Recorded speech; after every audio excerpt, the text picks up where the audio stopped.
Right, let us stand. Do we have a volunteer for prayer? If so? Sure. Thank you. Heavenly Father, we just thank you so much, God, for all that you do for us. Yes. We thank you for how you've blessed us in a community that loves and cares about children, and for a board that is trying to do its best to steer the education of those children. God, we just pray that you will guide the decisions that have to be made, and Lord, that you would help us to be able to see all sides of issues. God, we pray that you will bless each of these board members for the hard work that they put in to their jobs. God, just guide us again.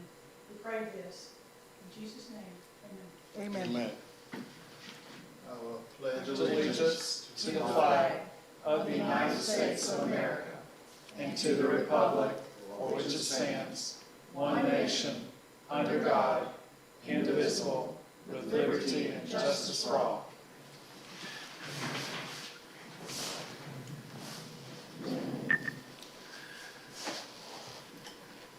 All right. This meeting has been called to order, and welcome to the Monday, October 19th, 2020 school board meeting. All right. And before we get started, all the parties are present physically here at the the county office. Board members Carol Gibson, Bart Alford, Reggie Daniels, and virtually school board members present will be Sharetta Bell and Miss Susie Williamson. Also present here at the district office is Board Attorney Tommy Reeves, Superintendent Shirley Joseph, Ms. Becky Bishop, Mr. Isaac Goyette, and Ms. Robin Hill. All right, we have one amendment to the agenda by request. We're going to pull item 4.8, the CARES Act, sub-recipient agreement with Madison County. Pull in 4.8.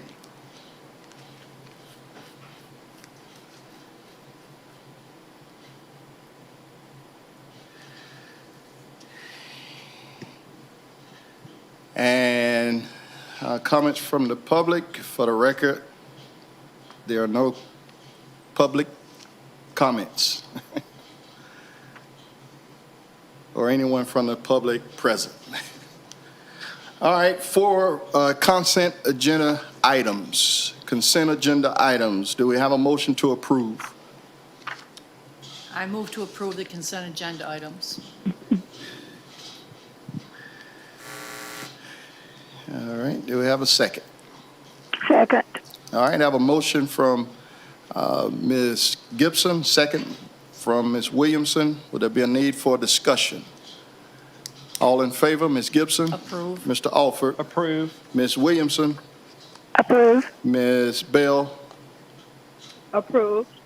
And I also approve 5-0. Consent agenda items have been approved and adopted. Items for individual consideration. 5.1, the review of social media policies. Ms. Joseph. Okay, at our last meeting, there was some lengthy commentary about our social media and usage, and we were instructed to look over our policy manuals and see did they include any. And after looking in our policy manuals, the policies, we do have policies concerning social media. The one that's policy 7540.02, web content apps and services. And so basically, it covers social media. Now, it doesn't cover someone else using it, but we're covered. And we talked with the people from Neola, and it's a very extensive policy And so after you look at it, is there anything in there that you see that's missing? Concerned about? The one thing I just want to make clear is that the teachers understand that in the future that nothing should be on their private pages, whether it be Facebook, Instagram, TikTok, involving students. And I don't know that that's spelled out in any of them. I mean, if the attorney thinks it is, then I'm fine with it. But I just want it to be made very clear that I think it's not right, and it's opening up the teacher for a lot of trouble that could come their way, and it's not right for the students. Because our policy does say that you have to have parents' permission. Yes. Anytime you're dealing with students and putting them on Right. social media, in our handbook, we do have a consent form for the parents to sign if we even use them, Right. even for publications. Now, another thing that I've also shared with you, and you've got at your seat, it's required by the state for us to have ethics training every year with all staff. And so this is a copy of the PowerPoint that was shared with the staff. And we're looking at whether we need to review this or get someone in to redo the ethics training. And so those items were covered in ethics training.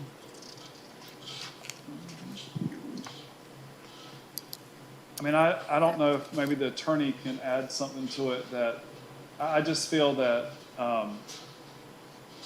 in reading the policy, I know what it says, but I don't know that somehow, and I don't know if the teachers just don't understand that by not putting students on their personal sites, I feel, well, our policy says that it should come through the school, that everything should come through the school and the principal should approve it. But somewhere in the wash, that's getting lost with people, and I just think that the teacher should try to protect their license more than that, and we have to be protecting the students. So I don't know if you think that's sufficient of what we have, that. I think what I'd probably recommend is why don't, as a superintendent, maybe do a letter to the staff that just kind of reiterates that and says, you know, that this is to remind you that the district policy is that students are not to be on your personal social media sites unless you have written approval from the parents, and, you know, those kind of things. I think that would be a good step just to reiterate that. I don't know. And I can cite this policy in there, in the letter to all the staff, because we've got to understand also, in different activities, in extracurricular activities, people are using kids in that form, and we're not saying Right. it's positive, but whether it's positive or negative, they should have parents' consent before they put a child on social media. Because sometimes we tend to overlook one thing because it's okay, it's positive, but that's still not right. Ms. I was Roberts? just gonna bring up that, you know, Twitter is also one of the social media sites. And we do have, extracurricular activities that do put things out there on Twitter all the time. We need to make sure that they're consistent across the board. And I also suggest, I like the idea of putting it on email or out, but I think the principals, when they have faculty meetings, they could be going over some of this stuff if they think, and I think it needs to be reviewed. I may be the only one, Is but the evidently, Twitter- from what we're hearing, and I'm looking at some of this, and I hear what's going on with, now 95% of the teachers, of course, understand the rules, we know that. But there's a few that need a refresher, what I hear, from what Ms. I hear. Hill, the Twitter, is that the individual coaches have the Twitter, or, I'm not on Twitter, so, or not does the either. school have the Twitter? Is it the school? School is not on It- their Twitter account. So it's like So Facebook, it's individual right? I people mean, doing yeah, it. Yeah. You know, And I think they'll have a school blank team Facebook account and a school blank team Twitter account. that I'm somebody all set up. for I'm all for marketing what we do, celebrating achievements, but as a board member, where I have an issue is when I'm brought information that shows children being exploited and bad words being used. As a board member, I have an issue with that. I don't have an issue with teachers celebrating what their first graders are doing, what their seniors are doing. But when children are exploited, then I have to draw the line and say this is not appropriate. And I don't know what the answer is, but I think that the school site needs to have more control over what's being pushed out to the World Wide Web. And I think there's maybe two different things going on there, though.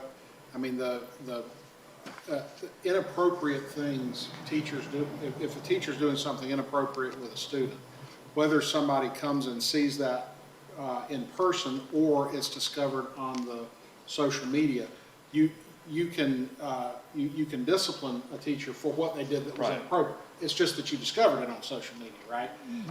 I think the social media aspect of it is, look, you just shouldn't have these kids on your social media without the parents giving the pre-approval. If something inappropriate's going on, that can be addressed apart from a social media policy. This was probably back 3 years ago. I went through a training in Taylor County with an attorney from FEA who came and spoke to the whole faculty or the whole district concerning professional practice, and she's the person who tries to help get you out of the trouble. And she was very adamant concerning all teachers having students on their Facebook page, in the car with them. I mean, just very adamant that this is not the path you need to go down. Yeah. Well, one of the things with professional practices is that there's supposed to be a certain amount of professional distance between a teacher and a student. And it's a fuzzy line. I mean, good teachers sometimes have difficulty navigating that, and that's understood. But the point is, you can't have an inappropriate relationship where you're too close to the student or too close to the student's family, and all of that can be indications of that. Right. That you have them in your car and you're taking them places, and they come to your house and you go to their house, and In light of the whole COVID situation and what the teachers were thrust into in the spring with having to call students and having students' cell numbers, I mean, that's something that, you shouldn't be doing, but at that point, we were put in the position where we almost had to, but I don't know that posting on Instagram, Facebook, TikTok, making videos are things we have to do unless you're doing it truly to celebrate what your students and extracurricular are doing. I mean, not even, again, I don't have it's not that I have an issue with it being put out there, but I do have an issue with people randomly putting it out there and on their private accounts and it being inappropriate. How was this presented to the teachers? Dr. Blue did a PowerPoint presentation by school, in each individual school, and they did sign in. Okay, because I like what you said, Mr. Alfred, about having the attorney come. It just feels like it's. It was very eye-opening and very, almost very sort of scary of things that you may have done in the past that you should not be doing based upon what this lady was saying. The way she ends it is, it's all fine until it's not. And then it's a bad day for you, and it's something that could affect you from now on. And I just don't want to see teachers to have to go through that. And if we could do something to prevent it on the front end, And when you we think of it, should. new teachers, they're young and they're educated. But, when I look at this like professional boundaries and it says educators should not become overly familiar with students. Now, you can read into that. There's a lot there. What does this mean? What will I get? So I think it would be good if we had someone who was knowledgeable like her. Nothing against Mr. Blue, but this lady deals with these problems regularly. And can give you examples. and could give you good examples that have happened in of the real past. life examples. So Because She went I, as far as to like, and I can't remember the exact details, but saying like on your own personal Facebook pages, in the posts you make, what you should and should not be putting on there, that could come back to haunt you as a teacher, just with pictures or comments you make, and I see it in the world we're in now, where everything has gone to that type of social media that, Well, it may be an opportune time now because we've just come out of being thrust into everything is digital and everything's on the computer, and those lines may have gotten a little blurred. Just because everything, for teachers for so long, their whole contact was on the computer with the kids. It may not, it may be an opportune time to kind of go, reassert some of the need for some professional distance and some boundaries. So what I'm hearing from you is that I do a letter to all the staff because a lot of us have gray areas. And even though some of them is nice and innocent, they're still crossing the line because we do not have consent form. And possibly in January, have someone come in and do a face-to-face retraining with us. I Is that think it what would I'm be hearing? nice. I think that's a good Yes. idea. Okay. I definitely have someone come in. I Okay, think and that- just for Miss Dr. Blue's sake, we've been doing the webinar for the past 2 years or so, so this is not the first time we've done a webinar, because last year when I took it, I did a webinar. I did a webinar of a webinar. Okay. We did a webinar also. I mean, and again, webinars are fine, but I just don't know that we may not need something face-to-face With where. this wide use we have of technology, we probably need to be a little, and this different array of teachers we're getting in, or staff, not necessarily staff, we probably need to really get down with them. And as you get younger teachers, nothing against younger teachers, but Inexperience. your veteran, middle-aged to older teachers are going to be less likely to be on Facebook with students or TikTok and making videos. I mean, it's your younger teachers who may feel the need to do that. I mean, so I just think that it'll be a good opportunity to Okay. say what's expected. All right. And that's it. Any other comments? All right. We'll move right along. 5.2, Byron. It's still here. I made a mistake. I made a mistake, I'll do it. Okay, all right. 5.2, monthly financial reports. Ms. Joseph. Okay, what Ms. Floyd has prepared for us is our monthly financial reports for September. It's in the basic same format as it has been in previous years. And right now, we have no surprises. The only concern that we have right now is that food services used to have this large surplus, but because of a lot of kids are not attending school face-to-face, and so their income is down. And so they're not broke, but that's a concern, and we're having to watch our food services part a little bit more. But that's, any other questions on the finance report?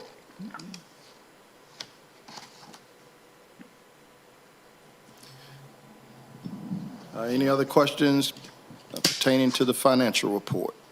No, ma'am. No, I Okay, don't. No, I don't have any. all right. Do I have a motion to approve the financial report? I'll make the motion to approve the monthly financial report. All right. Second. All right, I have a motion and a second. Would there be a need for discussion? All in favor, Ms. Gibson? Approve. Mr. Alford? Approve. Ms. Williamson? Approve. Ms. Bell?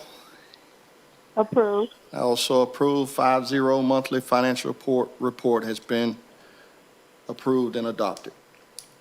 5.3, personnel changes. Ms. Joseph. Ms. Joseph will do the personnel changes. On your change report, we have one non-instructional employee recommendation. We are recommending Ms. Heather Moats as a student information system supervisor. That vacancy became as a result of Ms. Amy Tincher resigning, and so she'll be taking over that immediately. She will work under the supervision of Ms. Hill. And we've had one employee resign, Ms. Patricia Covington. She was a parapro at Madison Central. And we've had one employee terminated. That was Mr. David Reed. He was a custodian at Madison County High School. All right, do we have a motion to approve the personnel changes? I make the I make the motion. motion to approve personnel changes. Second. All right, I have a motion and a second. There'll be a need for discussion. All in favor, Ms. Gibson? Approve. Mr. Alford? Approve. Ms. Williamson? Approve. Ms. Bell? Approve. And also approve 5-0 personnel changes have been approved. 5.4, out-of-field teachers. Ms. Joseph. Okay, for our field teachers, this is an annual requirement. We're a few days late, but we do have it. And this is required through Title I. For all teachers that's out of field, you must inform each student, each child, parent, for what particular class they're out of field. And also, we have to send a letter to each teacher that they're out of field.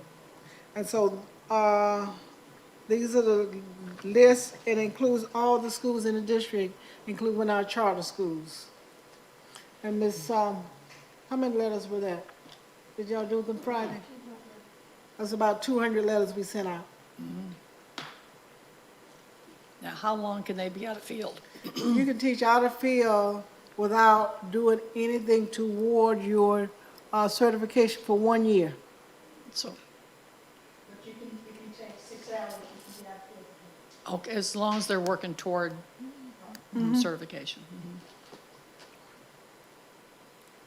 Okay, do we have a motion to approve the out-of-field teachers? I move to approve the out-of-field teachers. All right, have a motion by Ms. Gibson, Second. have a second by Ms. Bell. There'll be a need for discussion. All in favor, Ms. Gibson, Approve. Mr. Alford, Approve. Ms. Williamson, Approve. Ms. Bell. Approve. I also approve 5-0. The out-of-field teachers have been approved. All right, superintendent items. Okay, Mr. Chair, a couple of items I have for tonight. This is our year for district accreditation, and we've got a date. The date for district accreditation, it starts on February 22nd. I don't know when it ends. Okay, and part of that is that you must have a current strategic plan. Our strategic plan is up, and so we will be having, it expires this year. We are having a strategic planning meeting on Thursday, this Thursday, from 11:30 to 1:30.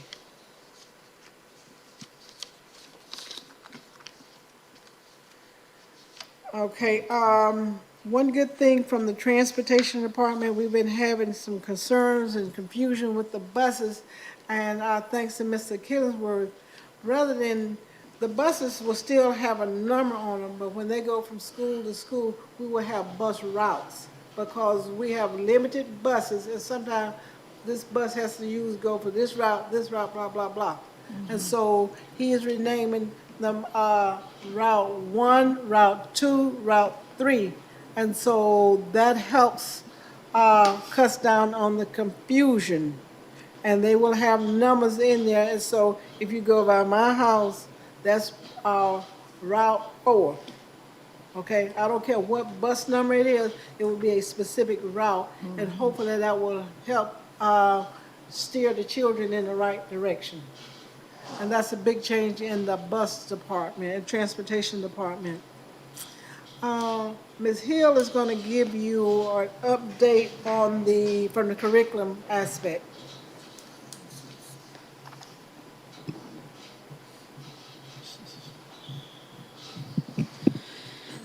you have before you the Madison County School District Bridging the Gap, kind of summary of some things we're going to be doing to help students who have demonstrated between March of this year, when we first moved to remote learning, up until the beginning of next school year, students who we've noticed a change in or drop in their student performance. To try to meet their needs, we are lining out some plans to try to help them catch up.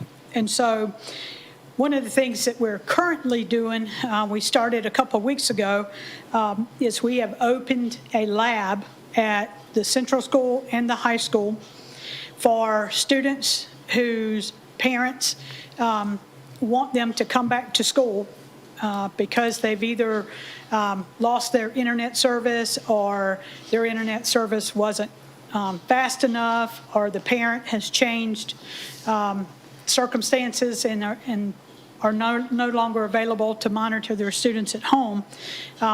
We've opened up those labs for those students to come back to school and be able to continue to do their distance learning in a lab supervised by school personnel.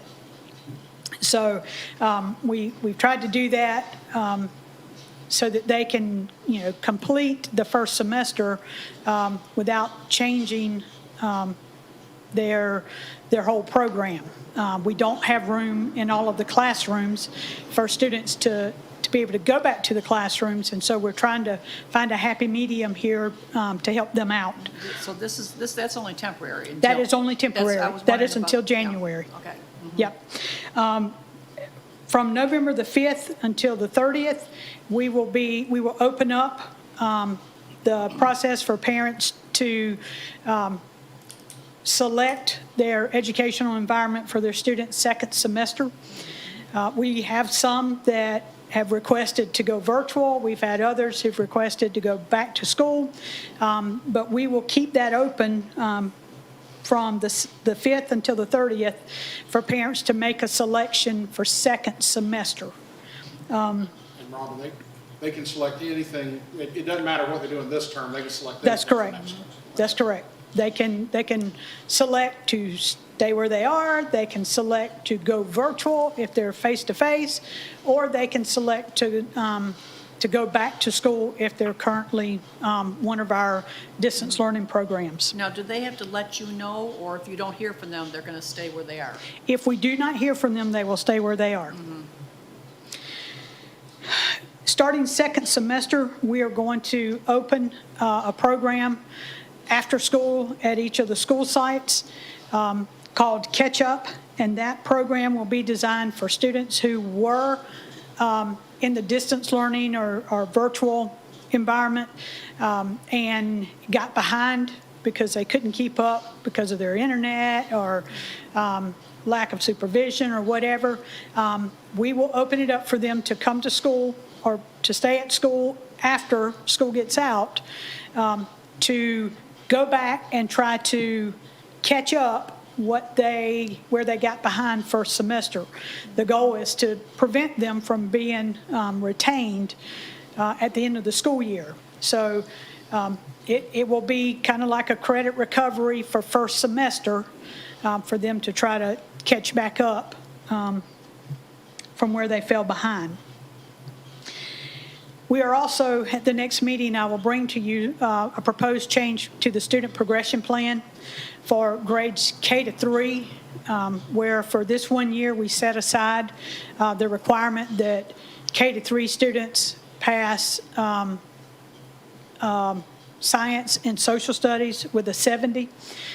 We're trying to catch students up from back in the spring, and we're having to focus a lot more time on language arts and math. And so if we can set aside that requirement that they score a 70, then the teachers can focus more of their time on trying to catch them up for where they are lacking in their reading and in their math. And then also, we're looking at taking some of our ESSER money, combined with our SAI money, to provide K-8 credit recovery over the summer. Again, we have some students that they're just trying to catch up from where they got behind back in the spring, and they're not passing now. And so we weren't able to provide something that was face-to-face back over this previous summer because we were still providing the courses virtually. But this coming summer, our goal is to offer a face-to-face credit recovery time or class recovery time for K-8 students. For high school students, we're still going to look at providing the same thing for math. But at the high school, they have 8 opportunities. So they're not, those students are not nearly as needy for getting some of this recovery as those lower grade level students, just because of the lack of time during the school day. So those are our plans so far. That's just kind of generalized, but we're trying to put some things into place to help those students who are struggling academically. Questions? Just have a question in regards to, since all of the changes in COVID situation and the virtual versus in person, are the grades, have the teachers and you all been seeing the grades? We have been seeing a decline in student performance. And, you know, we do attribute some of that to, you know, the spring, just not having that face-to-face instruction. And we did not have a system in place back during the spring like we have in place now. You know, we invested in the Florida Virtual School Curriculum for, you know, students who are at home learning now. However, we had students that did not have internet. And so, yes, we provided packets, but there was no instruction there. Mm-hmm. And so those students, you know, came back to us behind. And we could see that in our Ready scores and our STAR assessment, baseline assessment. And so, yeah, there was definitely a gap there that we're trying desperately to catch up now. I have a question. Are we going to offer any type of after-school tutoring? That's part of what the catch-up is. That's what we're going to focus most of our after-school funds on, is trying to help those students, you know, in their academic areas catch back up. Do you see a lot of interest in students returning to the schools? We have had a lot of interest. We've tried to get as many back in as we possibly could, especially coming from my district virtual, because what has happened is those students have gotten dropped from their virtual classes because they weren't doing them. NEFAC dropped them. And so, you know, those we have to provide an alternative for them. And so we've gone from about 130 in my district virtual down to less than 80. So about 50 of those students have come back and gone into the classroom. A few of them chose the distance learning program, but most of them wanted face-to-face because they were struggling in the virtual environment. And so overall, we probably had 80 students across the district who've already returned to face-to-face instruction at you know, their school that they were normally assigned to. We're looking at probably another, I would estimate that we would have enough students left in virtual after December for one class per grade level. Right now, we have 2 per grade level. I'm glad to hear that. Once report cards come out, it could be a catalyst for more to come back if grades Absolutely. are low. I mean, Absolutely. And they we should have be some- coming out the next week. or to? November the 2nd. We have some that are doing very well. They like the virtual environment. They're being very successful. But I would say a third of the students who are doing virtual are being very successful. There are some that are not being very successful. However, because of their home situation, they can't come back. They're vulnerable, or someone in their household is vulnerable, and their doctors have said you don't need to go back to school yet. And so, those students, we're trying to work with them. We realize they're struggling, and we're going to continue to work with them and try to provide extra opportunities for them.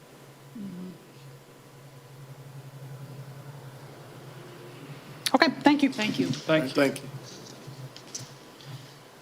Okay, Mr. Chair, that's basically it. The 9 weeks ends, we're at the end of our 9 weeks, October 26th.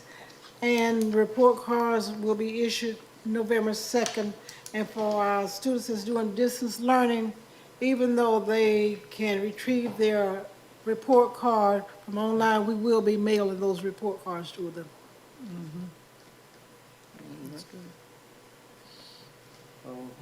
Okay. All right, that's it. Mr. Reeves. No, sir, not unless you have anything for me. All right, Ms. Gibson. I just would like to say again, thank you to our superintendent, Mrs. Joseph, for all that you do, your dedication, and Mrs. Hill and the staff. I mean, I think they're bending over backwards, providing as much support as they can for these students so they can achieve. And I know it's tough in some situations with the internet, but I'm very impressed, and I want to thank you again. Mr. Alford. I too would like to thank the superintendent and her staff and just all the schools that have done such a great job in helping to keep where students can be at school and them safe and well. And because if you look at it statistically, we've had very few cases for the number of students we have, and that's a lot to be said. And hopefully it will give people the confidence to come on back, and because obviously we are being vigilant about being clean and doing the best we can and keeping things clean, or you wouldn't have the low number of students we have who've contracted the COVID. That's all. Thank you. All right, Ms. Williamson. Yes, I too would like to thank Miss Joseph I'm so grateful for all that she does with her staff and every employee that we have in doing what is best for our children and getting us through this pandemic time. Thank you so much. All right, thank you. Ms. Bell. Yes, I would like to thank Ms. Hill and all the administration for putting the catch-up plan in place to assist the students that need assistance with assistance academically. And as always, let's continue to stay focused moving forward and continue to stay safe. All right. And I guess my fellow board members said it all, and so I concur. With that, And go vote. and go vote, that's right. That's- Go vote. What are the dates? Now until November 3rd. November, for early vote. Today was the first day of early. Okay, It's the first day through. I don't know when it is. Okay. It's not the 3rd. It doesn't go No. straight through to the 3rd. Is it the Yeah, it's a 30th? little, a day off. The 3rd is the election I day. said the 30th. Oh, 30th. Oh, the Okay. 30th. That's that Friday's that last day, isn't it? Yeah. I think that's right. The 19th Okay. to the 30th. Well, back to go vote. All right, do we have a motion to adjourn? I make the motion. I made the motion to adjourn. Second. All right. All in favor, Ms. Gibson? Approve. Mr. Alford? Approve. Ms. Williamson? Approve. Ms. Bell? Approved. I also approve 5-0. Meeting adjourned.